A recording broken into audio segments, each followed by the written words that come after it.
Deputy commissioner Poonch से appeal करना चाहूँगा कि आज ही आप बस स्टैंड पुंछ में विज़िट करें और यहाँ देखें पूरे बस स्टैंड में चारों तरफ गंदगी के अंबार हैं। चाहे वो आनंद होटल के सामने देखें और पूरे किला तक, किला मार्केट के विज़िट करें।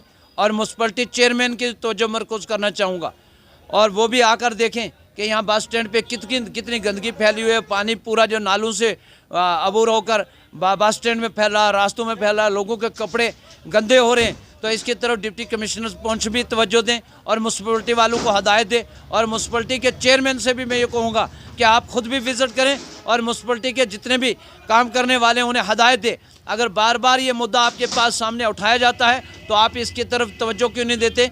इसकी तरफ खुसूसी तौर पर तवज्जो दें और ये बस स्टैंड की साफ़ सफाई होनी चाहिए। अगर ऐसा नहीं हुआ तो चंद रोज़ के बाद हम फिर दोबारा ऐसा ना हो कि कहीं हम बस स्टैंड के सामने एहतजाज पर मजबूर हो जाएं और एडमिनिस्ट्रेशन पुंछ के ख़िलाफ़ और म्यूनसिपलिटी के ख़िलाफ़ एहतजाज करना हमें पड़ जाए।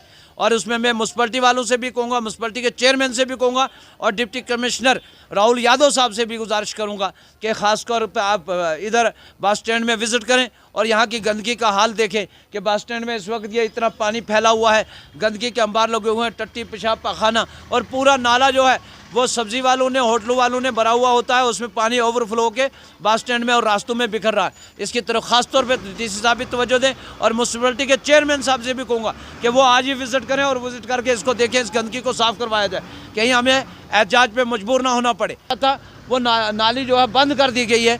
अब पैसा फंड अगर म्यूनसिपलिटी का इतना आता है तो उसका सही इस्तेमाल होना चाहिए ताकि यह नाली बने, इस गंदगी से लोगों को बचाया जा सके। ये अगर फंड आप गफलाई करने के लिए डीसी साहब आप तवज्जो दें कि म्यूनसिपलिटी का पैसा कहाँ जा रहा है।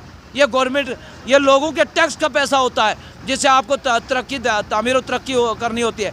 मोदी जी वैसे बड़े बड़े दावे करते हैं कि स्वच्छ भारत अभियान, हमारे पुंछ की बस स्टैंड की एक छोटी सी जगह है, इसकी अगर म्यूनसिपलिटी वाले साफ़ सफाई नहीं करवा सकते, डीसी साहब अगर साफ़ सफाई नहीं कर सकते और हमारे गांव देहातों में क्या तामीर और तरक्की का काम हुआ?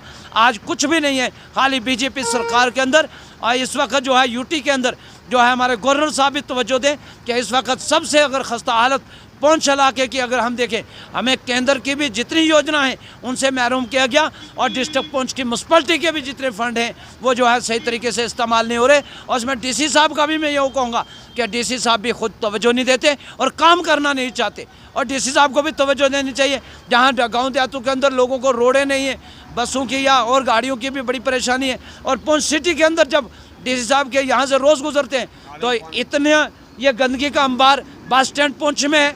यहाँ इंसान तो आते जाते हैं ना, हर किस्म का आदमी आता है। यहाँ देखें आप टट्टी, पेशाब, पखाना, पानी की कितनी गंदी हालत है कि लोगों के कपड़े ख़राब हो रहे हैं। मैं इसी के ऊपर म्यूनसिपलिटी के चेयरमैन साहब से भी कहूँगा कि फौरी तौर पे यहाँ एक नाली निकाली जाए, इस गंदगी को साफ़ करवाया जाए, म्यूनसिपलिटी के वर्करों को लगाया जाए और ये पानी की निकासी करवाने के लिए नाली बनवाई जाए। और नालों के अंदर जो है जितने भी लोग कूड़ा कबाड़ा, सब्ज़ी वाले हों, होटल वाले हों, वो फेंकते हैं, उनके ऊपर फौरी तौर पर उनके चलान किए जाए। बंद। वो म्यूनसिपलिटी की नाकामी है, वो म्यूनसिपलिटी वालों की नाकामी है। जो यहाँ के चुने गए उन लोगों का काम था कि इन कामों को देखते, म्यूनसिपलिटी वाले देखते और अगर कोई फंड की बात थी तो डीसी साहब से उस बात को उठाते।